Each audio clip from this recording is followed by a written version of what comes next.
Good morning, this is Fred from IMMI, and I wanted to just sort of summarize the work that we do with respect to the balsa wood models, because the flying airplanes are a big part of where we spend our time, and I'm not certain that that's the appropriate use of it, but I did want to take a little time to sort of give you an overview of what we're talking about today. And what we have talked about is the fact that these models here are made by Gillo. It's an American company with 100 years of doing nothing but making these types of flying models. This one is a glider, and these are rubber band powered propeller planes. So you wind them up, and I think we've all been familiar with what that's about, but I'll just untangle it, give you some example. It's just really as simple as using your finger to wind up the motor. It gives some tension in there.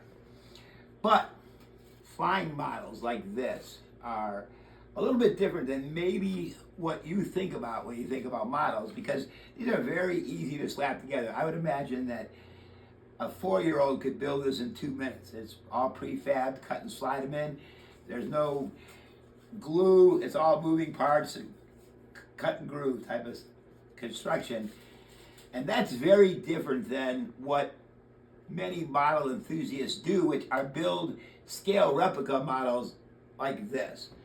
Because this is also a balsa wood plane, and this is a midget 3150 rocket scale model built to exact specifications, as you can see, from a much more complicated construction process. You'll see the tools, you'll see the plans, which are the basis for the construction itself.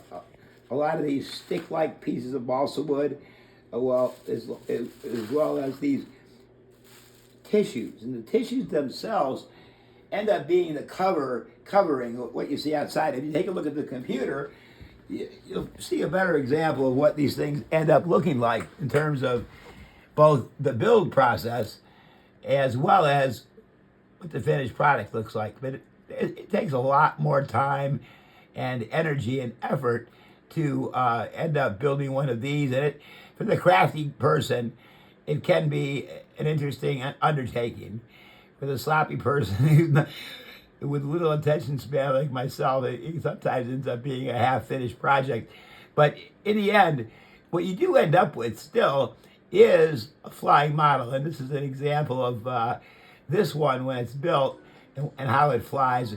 Take a few minutes. You'll see it's a very, very stable flyer compared to the ones that are in my hand, which are really built for sort of short-term excitement and longer flights than what you're seeing on your screen. But that's the midget from 1931. And another example of what we won't talk about much today, because today I'm going to show you these 4 Gillo stalwarts of our product line, which are, again, what I consider to be flying models. Get out of the way, we'll get outside and, yep.